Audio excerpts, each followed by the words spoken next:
Hi, welcome. This is Dr. John DeMartini. This is one of the most amazing and inspiring shows that you can listen into. If you want to be on the edge of your seats, if you want to open up your heart, if you want to expand your mind, and you want to meet incredible people, stay tuned because you're just about to experience a transformative radio show that will change your life. And you're listening to the Dr. Pat Show that's coming up right next.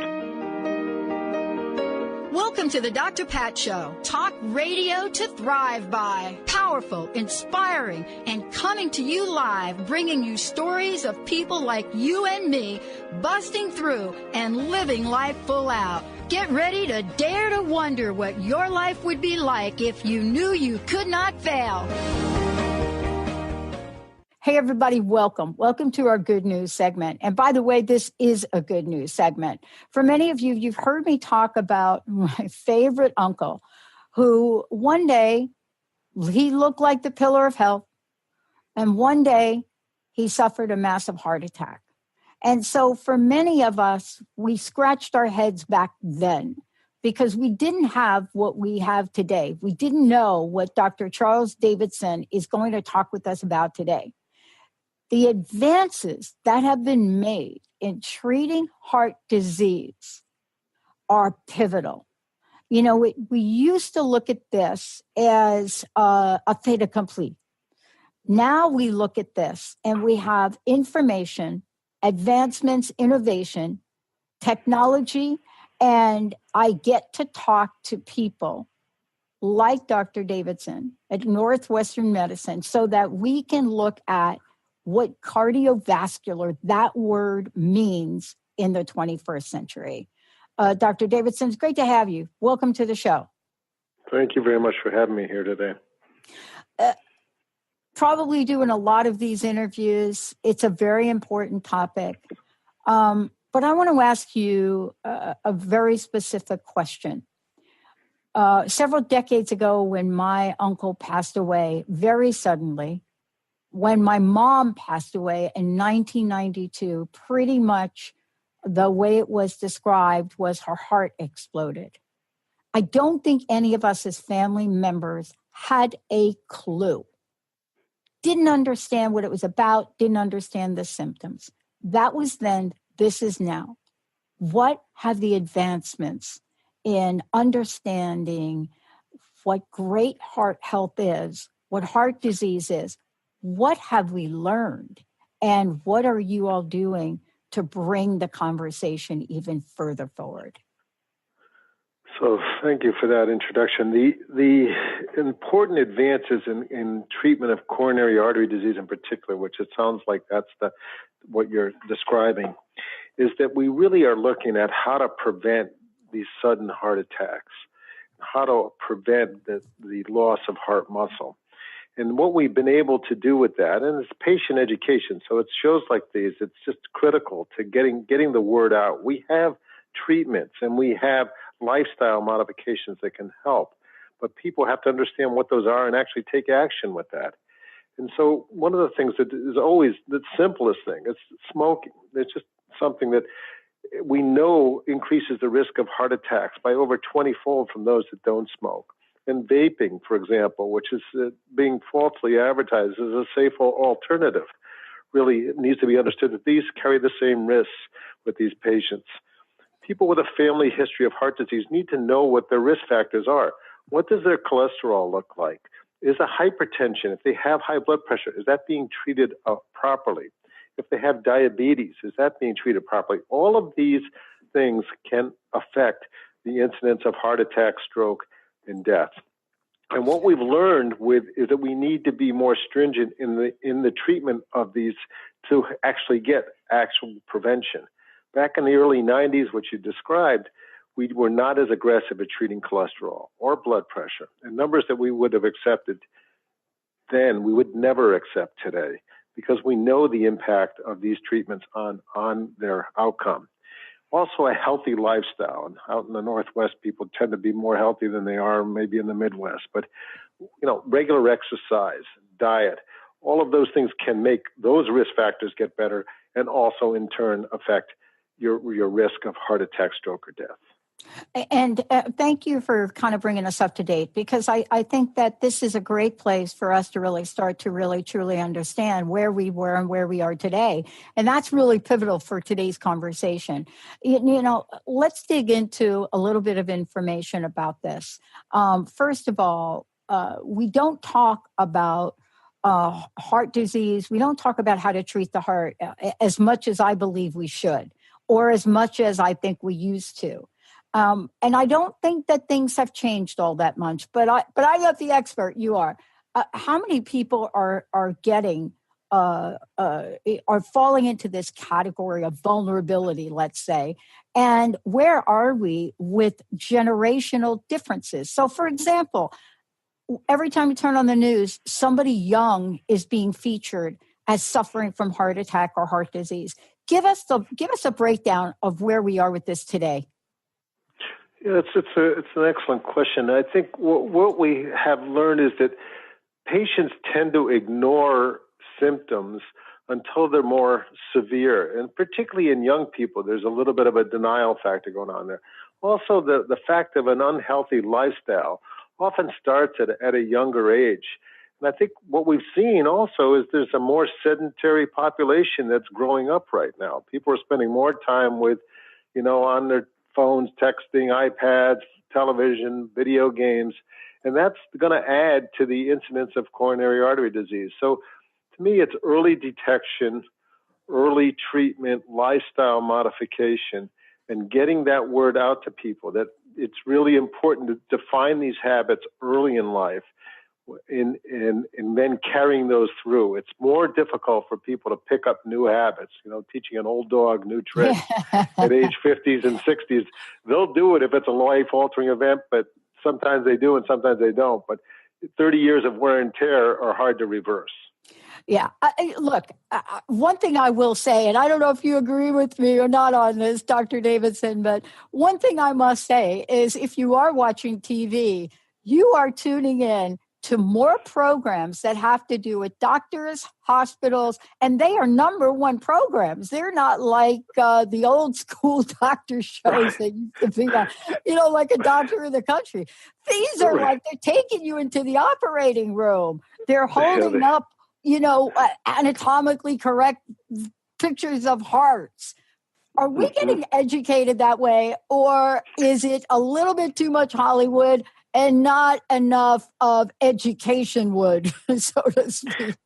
Well, it does tend to focus on the spectacular and the wow factor.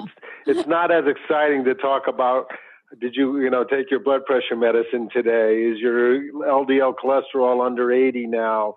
It's not quite as sexy. It's more of the wow factor that makes it onto TV. I think some of the technologies we're using right now do have a lot of wow factor, and those are for more advanced stages of disease, when valvular or coronary disease but the fact that we don't have to do open heart surgery for valve problems or coronary problems is very exciting. But that does make it to TV. But some of the early prevention discussions are obviously not what Marcus Welby was talking about 40 years ago. Yeah, right. And by the way, if you do happen to watch The Good Doctor, not only do you get to see what's going on, but they put up like a digital blueprint of it. So, the other day, heart valve disease was a topic. Let's talk about it. What are the symptoms? Because, many of us in my family, we have beaten our heads up against the wall trying to figure out if we could have done something different, especially with my mom and my uncle. They didn't look like candidates, right? So can we talk about the symptoms, and then let's talk about where do we go from there, diagnosis and treatment, so to speak? Sure. Heart valve disease typically, particularly if it's a blocked valve like aortic stenosis, the stenotic valves where there's not enough blood getting out, typically present with symptoms of shortness of breath, chest discomfort, and can be ankle swelling, fatigue. Those are the symptoms we see. With leaking valves, particularly in the mitral valves connecting the top and bottom of the heart, those symptoms typically don't show up till later in the course of the disease unless the patient is extremely active. So leaking valves are something that require better vigilance and better oversight. But the stenotic ones tend to present with symptoms. And when they do present with symptoms, the first thing that should be done is usually an echocardiogram, an ultrasound of the heart, which will give us a lot of information on how the heart muscle works and how well the valves are working. If it's of a mild or moderate degree of blocking or leaking, then those can typically be treated with medications and some of the lifestyle modifications we talked about, those salt diets and other things. But if it becomes severe and it's symptomatic, then we have to move on to advanced therapies. And what's exciting is that, for example, aortic stenosis, 75% of the patients at Northwestern we now treat with a catheter tube from the leg, no general anesthesia, replace the valve and home within a day or two. And that's been a huge innovation for that population of patients. We're looking at this and we're talking about it, but this is a very important month. And certainly I want to make sure everybody has more information. Where can people go to find out more? Let's start with that. So our website, heart.nm, northwesternmedicine.org, has good patient stories, patient education, prevention, diagnosis, treatments that are commercially available, and treatments that are still investigational, only in a few centers in the country. Important for patients to recognize if you think you have a problem or have been diagnosed with a problem and you've been told you need something or don't need something, to often seek a second opinion, make sure that what you feel you're getting is the proper treatment, and then make your best informed decision on your health care. All right. So let's just take a sneak peek at something that many people think about when we start to talk about, hearts and heart replacement and valve replacement. We always think about the bionic woman. I actually got to interview her. But we think about this. We think about some of the fantastic new innovative things that are happening. Give us a sneak peek on where we are with things like that. Replacement, nanotechnology, for example. I have a friend at Harvard that's using nanotechnology to treat and kill parasites in Lyme disease. So where are we? We talk about the future as if it's like 50 years from now. But I mean, are we like in the future? Like, is it now? Well, what has been extremely exciting is that we're now doing heart valve repair through leg veins or leg arteries, depending on the valve. In fact, in the last month, I've done 2 of the very first ever done in the U.S. repairs of a tricuspid valve with a clip. And so these are patients that would have traditionally either had surgery or just been very sick and unable to receive therapies that would help them. The medical therapies are ineffective. So even as we speak today, we're doing early human work with new technologies that can be transformative in the patient's quality of life and hopefully in their mortality as well. And these are really being developed, as you said, as we speak. These are going on. What's been exciting for us in the United States is typically a lot of this early work was being done in other countries, and we were a little slow to adapt here. And what we've seen is a real transformation with our FDA in trying to get technologies available to patients in the U.S. earlier on. And we think that that's helped in benefiting the patients and hopefully in moving the technology along quicker to help more patients.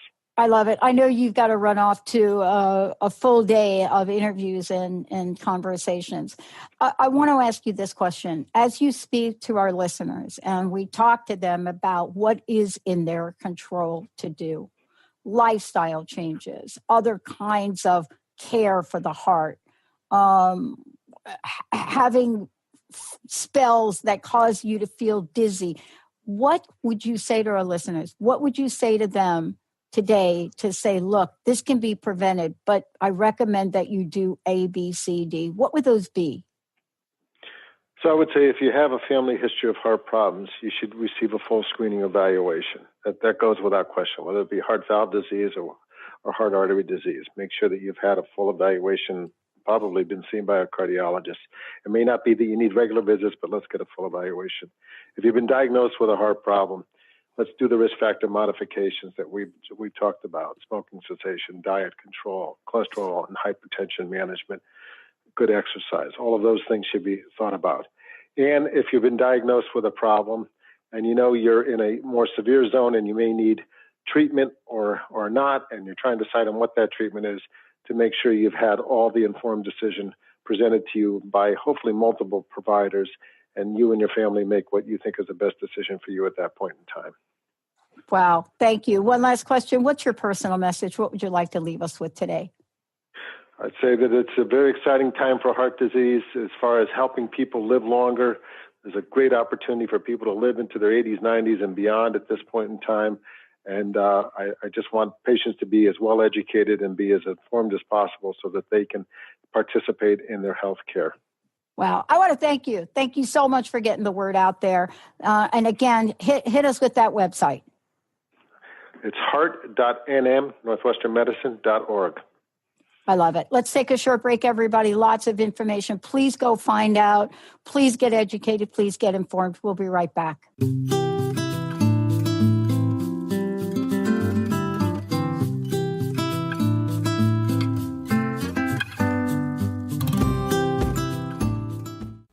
Join the new earth on the Cornelia Stephanie Show.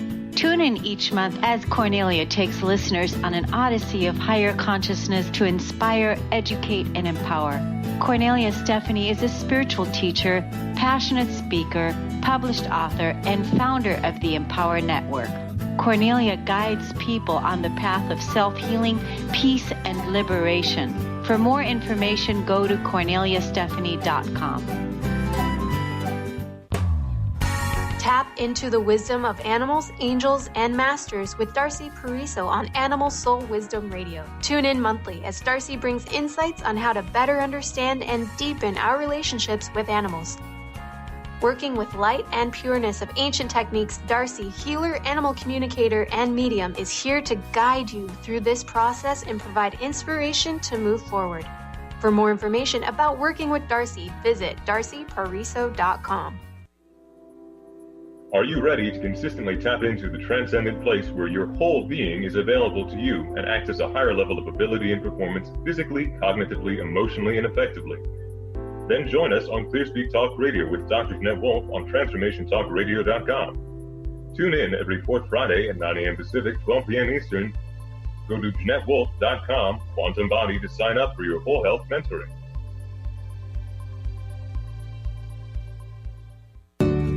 People often ask, what does it mean to thrive? On Thrive by Jen Radio, it means body confidence, mind fulfillment, and soul synchronicity. Create synchronicity with God and learn as Jen shares action steps and real stories that will inspire you to be unstoppable in fulfilling your purpose. Tune in live each Monday at 8 a.m. Pacific on TransformationTalkRadio.com and visit JenniferZellup.com to thrive with Jen. Dream on, fly high, and live adventurously on The Laura Meeks Show. Tune in each month on Transformation Talk Radio as host Laura Meeks guides you in finding your unique gifts and bringing them to life. As a certified life coach, speaker, and veteran bomber pilot for the U.S. Air Force, Laura knows how to follow a dream. She is ready to support you so you can dream on, fly high, and live adventurously. For more information on Laura and her work, visit flyhighliving.com. Have you been searching for a push to step out and share your gifts with the world? Allow Charlene Hess to empower you to start shedding the layers of your ego that are holding you back and begin feeling connected to your heart so that you can shine your unique divine light and share your gifts with the world. Tune in to the Charlene Hess Show, Living on Your Heart's Edge, every third Friday at noon Pacific on TransformationTalkRadio.com. For more information, visit CharleneHess.com.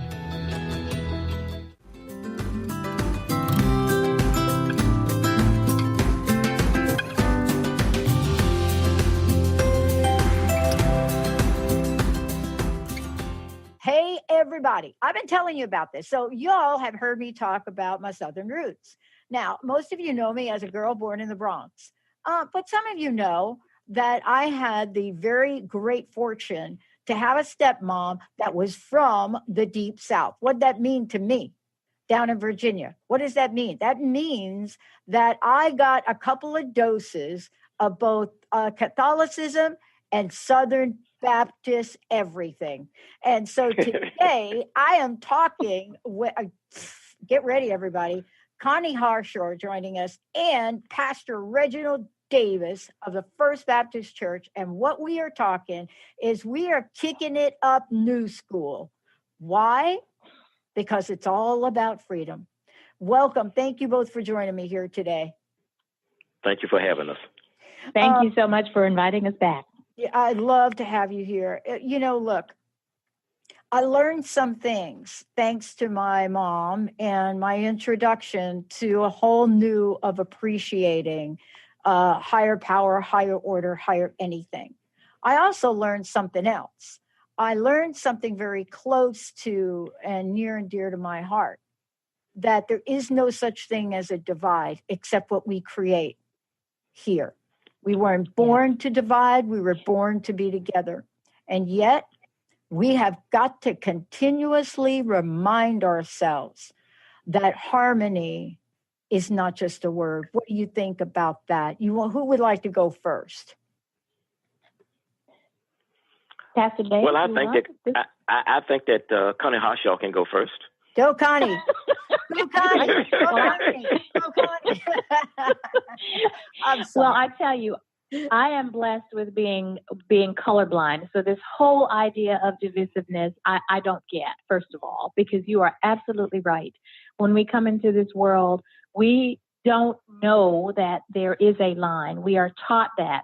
And so what I am grateful for is Pastor Davis's leadership in guiding us and the community to bring awareness around the issues of race and focusing more on us as a human race, because we actually have more that we have in common than divides us. And our history is a great place to start. We are Americans. We're not, and if we think about it that way, and also, not to play second seat, we're Christians. And That's so right. we think of ourselves as a human race, not so much as one or the other or us and them. Yeah. I got to tell you, I make a statement out there and people look at me and they see this white girl and I make this statement and they think, you're just making stuff up. No, I'm not making stuff up. I happen to have the very, very fortune to have on my mom's side of the family, what did you say? Literally did not see color in any way. When we did Sunday service and my family opened up that front lawn, there was a patchwork quilt of beautiful people coming together. I have got to ask you, as we approach this day, this beautiful Black History Month, and we approach what we have right here now coming up, how in God's name did we get this way, Pastor? Well, I think that, as both of you all have said, we have just been socialized. We have been conditioned, taught a certain way. And so what we have to do, we have to point out the miseducation that we have been taught. When we come in this world, we were born to be together. The scripture says, from one blood, he made all nations of people, from one blood. Yeah. So if you got the same type of blood type that I do, then if something happens to me or you, then we can use that blood to preserve life. We don't discriminate against the blood. So the point is that as we look out in God's green world, we look at this beautiful world, we see all kinds of diversity, all kinds of colors. And that's for our enjoyment. And so when we talk about diversity, that ought to be celebrated, not just tolerated, ought to be celebrated. So this is why we have the bell here at First Baptist Church, because we want to ring this bell to remind people we are all humans. We all have the same blood. And so therefore, let us not judge each other by the color of our skin, but by the content of our character. And so therefore, life would be mighty, mighty bland if all of the flowers were one color, if all of the trees were one color. So we have to understand that all of this beautiful colors and diversity that we see in nature, that's the same way God made us, not to divide us, but to bring us together as one human race to the glory of God. Yeah. Wow. And let's talk about the bell. And let's talk about what Sunday is going to represent and how people can find out more about it. Because what I hope that we could do, not metaphorically, because I think we got way too many metaphors and not enough action right now. Amen. literally ring the bell together. If we could all literally ring the bell together, there's power in that. And Connie, I want to ask you about that for this Sunday too. What is it that you see us having to do to stand in our power? What do we need to do that I think we have almost forgotten to do, but if we had totally forgotten, you two wouldn't be here. But what do we have to do? What do you say to the multi-generational people that are living on this planet now? Well, listen, what we're doing and what we did last year was on purpose. This is Black History Month, but what we did is we made a conscious and aggressive effort to make sure that our church was not all Black on the fourth Sunday. Yeah. This Sunday, we have Dr. Catherine Rowe, who is the first female president of the College of William and Mary, who you know is not African American. Right. She is going to lead the students and the alumni of William and Mary out of the historic First Baptist Church, and she is going to ring that bell. What we have to do is we have to continue to serve as an example to not just the state, but the nation, that this is what it's going to take for us to really demonstrate our commitment to unity and the fact that we are one. So we're doing this, and it is on purpose. We hope to do it every year, and we're even trying to expand the moment beyond February. So we're going to continue to make history by, making sure that the Daughters of American Revolution, the Henry Hayes, everybody that comes to visit our church, our historic church, can ring that bell and be seen doing it. So we want to thank you, Dr. Pat, for allowing us to share that with your listeners. I think we all have to ring the bell. I want to talk with you both about something else that's been near and dear to me. We are coming up on our 15th year in a venue that most people said, you people are going to last 15 minutes with all of your positive talk. What the heck is that? I mean, who cares about that? Well, we care about that because it represents an independent freedom of speech, right? And just because we say positive, it doesn't mean positive is not meaningful. It's meaningful and it's powerful. As we reflect, let's reflect. Some of the greatest spokesperson that came out of, African Americans in this country have been eloquent. Both of y'all are. They have been masterful. They have been powerful, and they have brought forward powerful messages. I want to ask you this. What is the powerful message for our time, for our day, as that bell rings Sunday? What are we going to hold in our consciousness? Well, one thing I can say, the powerful message would be that if you love freedom, if you love the core values of this country, being one nation under God, indivisible with liberty and justice for all, if you love those core values, then you will continue to work toward making this country a more perfect union. You can't say what you love because love motivates you to take action. We love our children. So therefore, we take action to protect them, to make sure that they have a future. So therefore, it's going to take all of freedom-loving people here in America and beyond America to work toward having a nation, having a society where we can use our gifts and our talents to not only impact other people in making the world better, but also having that freedom to bring glory to God. So if you really love freedom, then not only will you love it for yourself, you will also love it for your fellow man and for your fellow citizen. And so we're saying it's going to take all of us to create that kind of society, that creative, integrated society, which we can all see the differences in each other and celebrate those differences without allowing those differences to be used against us to separate us. Go ahead, Connie. Go ahead. I was going to say, for me, Dr. Pat, the powerful message is that there is more that unites us as Christians and as Americans than that which divides us. And if we can just remember and hold on to that and demonstrate that and serve as an example, I think that everyone watching in this country and even Pastor Davis's international audience, they will see that we are examples And we want to make sure that the millennials and everyone gets the message that there is more that unites us than divides us. Mm-hmm. You know, one of the things I want to talk about here, and I know our time is short, and that I've said and have gotten many emails and letters from the Christian community. And one of the things I've said is there's no room for judgment. There's no room for us to pretend we are the Almighty when it comes to looking at our fellow mankind, people, and saying you're in and you're out. And this is the one thing for me that I've learned from my mom. This woman that in 1965 all of a sudden had to go visit her aunt in Alabama, and I didn't find out till many, many decades later what that was about. Because my dad would have went berserko, okay?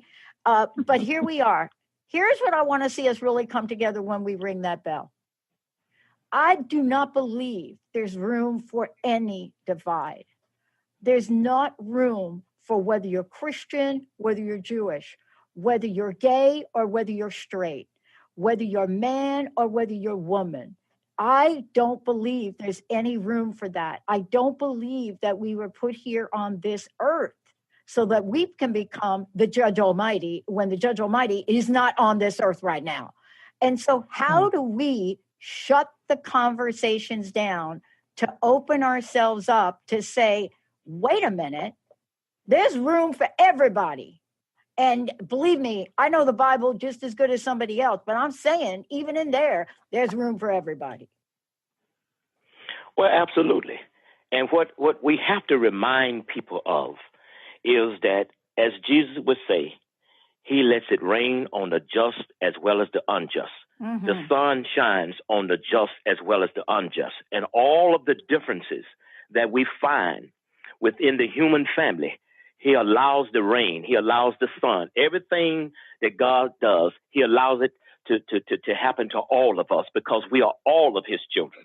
And so if we can start thinking along the lines that God thinks, then we'll begin to see that these are my brothers and sisters. They have differences.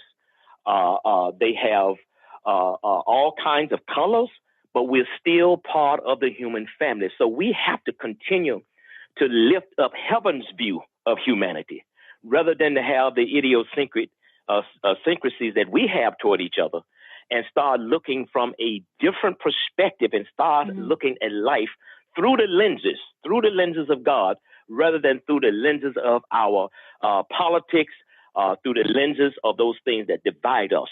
And once we start doing that, I think then we will start humbling ourselves to recognize I'm not the only person on God's earth.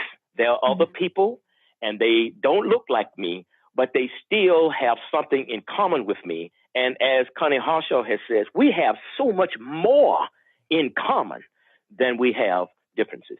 Let me tell you what I'd like to end with this because I want to ask you both about this. There's a 4-letter word that, us girls growing up was introduced to a very young age, but we didn't understand the power of it. We didn't. But I'll tell you, I had this mom, she was absolutely amazing. She died way too young as far as I'm concerned, but I know that the good Lord took her. I know where she is. But here's the 4-letter word that when you ring that bell on Sunday, if we can hold this 4-letter word, I think we can heal all. And it's love. I want to ask each of you, what is the power of love in us moving forward as we move forward this year? Because next year when we talk, I want us to be talking about what we achieved here. Yes. Well, Dr. Pat, I can tell you, I don't know who your mom was, but I think that you must be my sister from another mother. That's right. Okay. And the reason why I say that is because my mom said the same thing, that none of us are here to judge, that we serve a loving God, and that God loves everybody. And so I'm reminded when Pastor Davis is in the pulpit on Sunday and he says, listen, we are not perfect, but we all serve a perfect God. And that's a reminder that we must love everyone. He does not make a distinction about what you look like, what you believe, or what you practice. our God is a loving God. And so I got to tell you, for me, that's where the power will be. And we're going to work hard over the next year to make sure that we can report some accomplishment. I love it. Now, let me ask you, Pastor, you too, please answer this question. But I need to make sure people know. I mean, how can they find out more about this? Is this going to be live streamed? How can we get engaged in the energy, the feeling, and the absolute expansive nature of this, Pastor? Well, again, let me comment on the love part. Yes, please. Love is not what it says. Love is what it does. Mm-hmm. God so loved the world that he did something. And what he did, he gave his only begotten son for all of humanity. So love is moving out towards someone else that may not look like you, may not speak like you, may not have your same culture, but you're moving toward them because we're all part of the human family. Connie Harshaw will tell you more about how others can get involved and how they can read more about the church on the website. Please do. Yes, thanks, Connie. Our website is First Baptist Church 1776.org. So if you would go on that site, you can witness the testimony, you can witness the service, you can witness anything that you'd like to know about our church and our foundation. It's a brand new, refreshed site. Please go in. We have an archive of some sermons, but Pastor Davis, Bishop Curry. We have lots of things for you to look at and to be engaged because we really do want to get the message out. Yeah. And please, I want to just repeat that for everybody. It is First Baptist Church 1776.org. And by the way, when you go there, you can plan your visit. You can look at how you can participate in the ministries.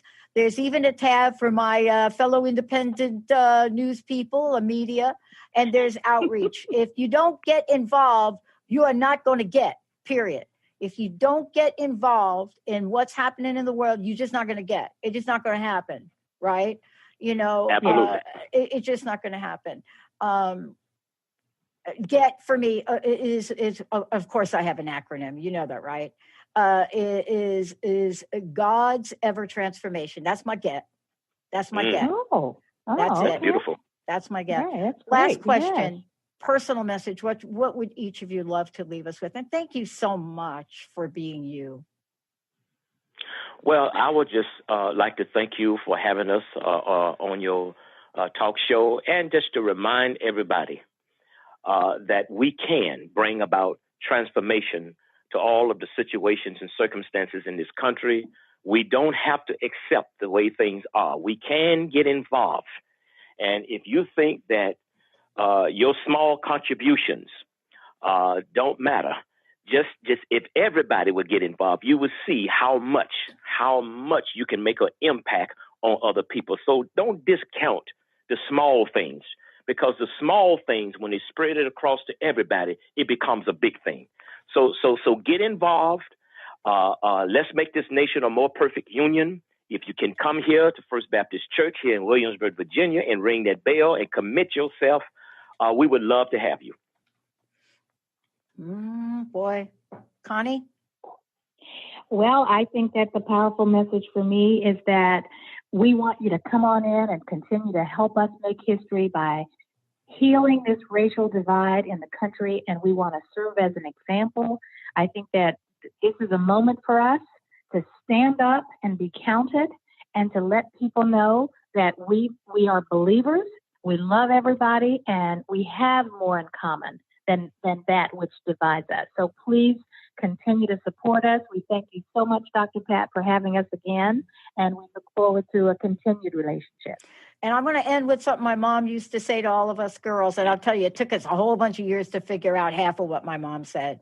My mom used to say to us, she used to say, girls, I got to tell you, honey, I got to tell you, hate, do not get through the gate. Hate, do not get through the gate.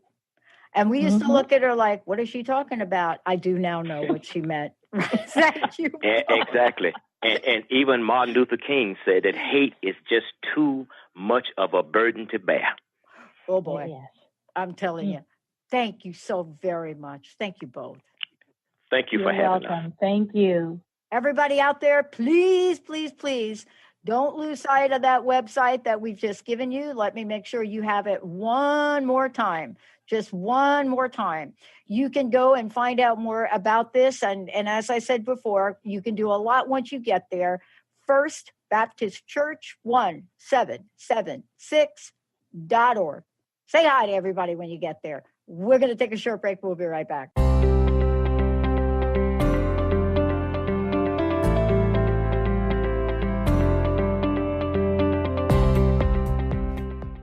To see your life from an angel's perspective, book a personal consultation with Claire Candy Huff, angelic walk-in angel Ariel at Angel Healing House. Candy provides intuitive counseling, Reiki, and angel readings in person in Los Angeles or nationally and internationally via phone or Skype. She will channel the practical tools you need to transform your life. Call now 831-277-3716 or visit angelhealinghouse.com. Are you feeling stuck in unhealthy habits, toxic relationships, or low self-esteem? Do you crave a healthy relationship filled with inspiration? You might just be on the verge of attracting your soulmate. Tune in each month to The Laura Richer Show, where dating coach Laura Richer and co-host matchmaker Peggy Bennett share tools for using your dating breakdown for a relationship breakthrough. For more information, visit richerhealinghypnosis.com. How often do you find yourself wondering, why me? Learn a new shift in perspective to see how everything that takes place in your life is actually working for you and shifting you towards your own enlightenment. Tune in to Blank Enlightenment Radio with Misty Thompson each month on TransformationTalkRadio.com. For more, visit MistyMThompson.com. That's MistyMThompson.com. The Knowledge Book, currently studied in 39 countries and 15 languages around the world, accelerates our evolution, takes us out of depression, offers universal truth, protects us, and makes us stronger, both spiritually and physically. So if you are interested in the Knowledge Book, visit usa.theknowledgebook.net and tune in to the Knowledge Book Radio with Marge Potasic on TransformationTalkRadio.com.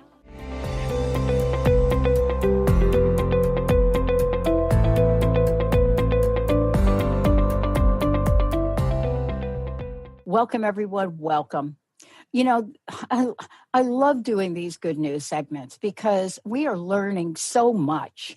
Thanks to everybody that joins us in these good news segments. And this really is good news as we are looking at Colorectal Cancer Awareness Month. But, you know, here we are. Bottom line is, whenever we're talking about what goes on in our body, what goes on internally in our system, we're learning so much. Dr. Rajesh Goswami, joining me here today, is here to talk about, and again, one of our friends from Northwestern Medicine Digestive Health Center, about where we are with this form of cancer, what we're learning, and why I believe it's one of the most untalked about, least known, and yet can be deadly. Thank you, Doctor, for joining us. Give us sort of the status about where we are as we talk about this month as the Awareness Month. Right. It's always difficult, and thanks for having me to talk about this. It's always difficult to sort of relegate this to 1 month because it is a year-long battle we fight. And that's because colon cancer is unfortunately still the second leading cause of cancer death in the United States. And you alluded to this, but it's actually a preventable cancer by and large. If we can get people to be screened for colorectal cancer, we can prevent up to 80% of colon cancer deaths. And so that's why we really need to highlight the importance of colon cancer screening. And that's in all patients, not just people who have family histories, but everyone is at risk for this disease. So here we are, and I agree with you. 1 month, it's hard to get something in this 12-minute segment, by the way. But let's talk a little bit about the factors, the risk factors. And the reason I say that is I want to give people an idea of how they can best attest that something like this is going on. Because I think if I'm correct, and you could correct me as you describe them, some of the symptoms may not point to, wow, I should get this checked. What I recommend to people is first thing, you should not be thinking about the symptoms. You should be thinking about this as you would your overall health. Just like you say, I should be screened for high cholesterol or high blood pressure. You should be screened for colorectal cancer, regardless of whether you have symptoms or not. That said, there are people who will develop symptoms that may make us want to screen them at an earlier age or be rescreened if they've already had a colorectal cancer screening test. Things like blood in the stool, change in the bowel habits, a pain in the abdomen, those things can be signs of colorectal cancer. But our emphasis should be on asymptomatic people should be screened starting at age 45 to 50, depending on risk factors and guidelines you follow. We should be recommending screening in everyone. I want to ask you this question, and let's get back to the age, because I know the age for people, at least, as I've been following this for myself, the age range has changed. Once upon a time, people said, oh, you can wait until you're X years old. And now I think we're really saying, look, our body is precious to us. We need to be mindful of the things going on. Tell us about the kind of testing or the kind of screening that you're talking about at the moment. I want to make sure people have this kind of information so they even know what questions to ask their doctors.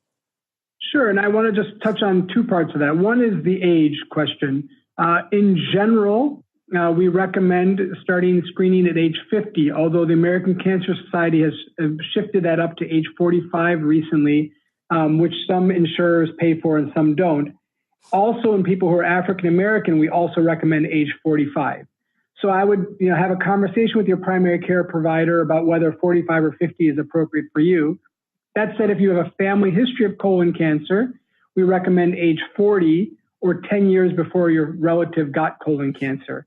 So this is, again, where there's not one size fits all. Everyone needs to be screened, but when you begin, may depend on your history. The second thing is how to get screened. There's two main things you've probably heard of. One is colonoscopy and one is stool-based testing. Colonoscopy is the best test to prevent colon cancer. And that's because colonoscopy can detect colon polyps before they turn into cancer. And then we as colonoscopists can remove those polyps so that you can reduce that risk. The alternative testing is stool-based testing, which is able to detect early colon cancer and some polyps, in which case, if you have a positive test, you would get a colonoscopy.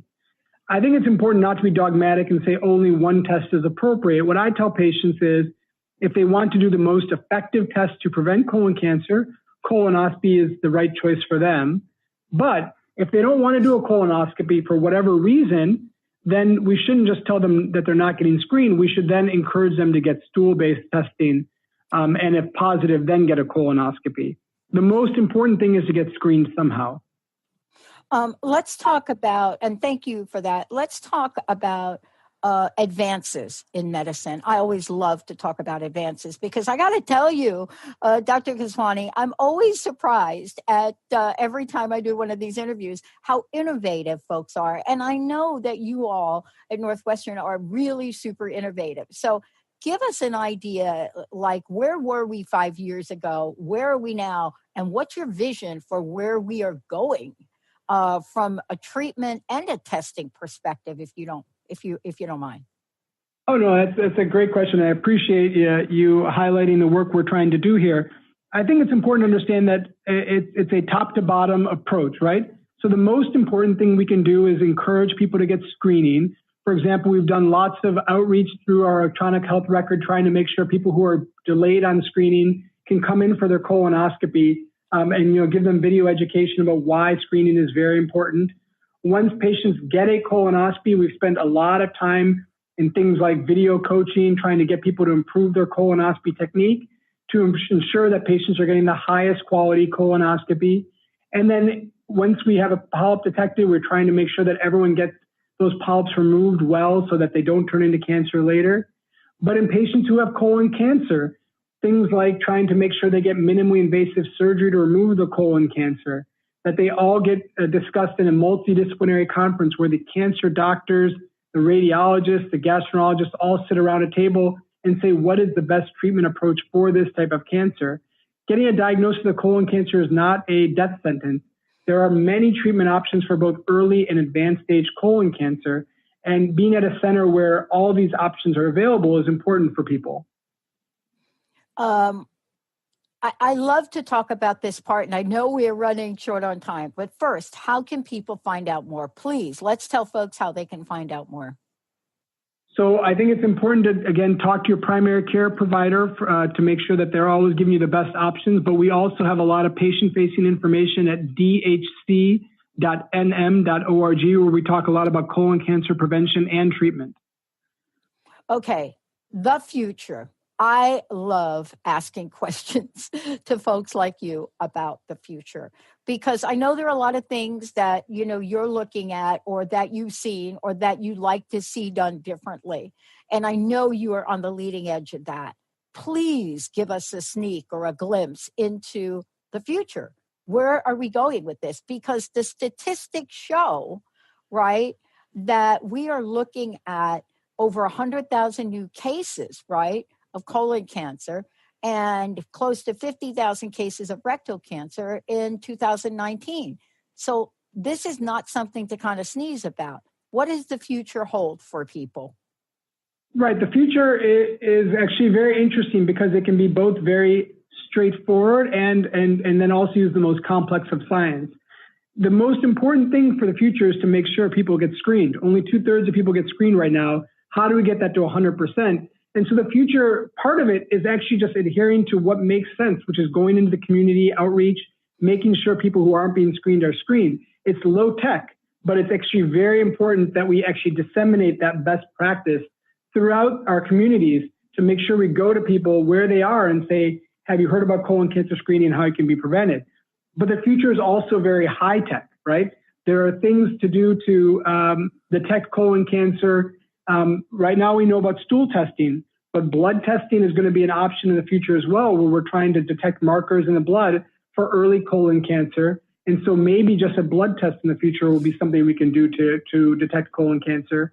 And then again, simple things like trying to make sure that surgery, when you find a colon cancer, doesn't require a prolonged stay in the hospital. That can be done in laparoscopic fashion. All these sort of things where we're actually potentially removing very early colon cancers during the colonoscopy itself. In the future, it can be very high tech, but I think it's always important for those of us who are in these leading edge hospitals to think, well, the most important thing is that everyone's getting at least the most basic care, because that's where we really lack right now. We're not getting everyone to get screened. Wow. You know, I look at this, I look at my family history. I think about my grandmother who passed away at a very early age from, apparently she died from a cancer of this kind, we now know. But what I'm thinking about too as well is the best of treatment. In the few minutes we have left, have our treatments for this, have they been advanced? And what I mean by that is, once upon a time when you heard this, everybody cringed. Where are we in the treatment realm? Yeah, I think we're very fortunate, and it's unfortunate about your grandmother, but we're very fortunate now that we have a lot more treatment options. Again, that colon cancer, even when metastatic, meaning not just in the colon, is potentially curable now. Because we've really gotten advances in surgery for removing this disease that's distant, and the chemotherapy options are dramatically different now than they used to be.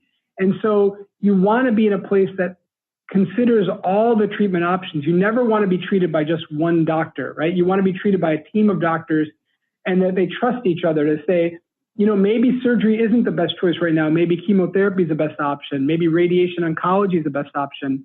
There are so many leading edge options, but that doesn't mean everyone should have that leading edge option every time. Maybe it's just the basic, straightforward options. So they always say, you know, if you're a hammer, everything's a nail. You need to be having different options so you can think about what the best treatment option for your patient is. And that's where going to a center that has a lot of these options available, including clinical trials, is important, so that they don't say, well, there's nothing left to offer. There's generally some other option for you if you go searching for it. Wow. Thank you so very, very much. One last question. Would you mind please telling folks how they can find out more?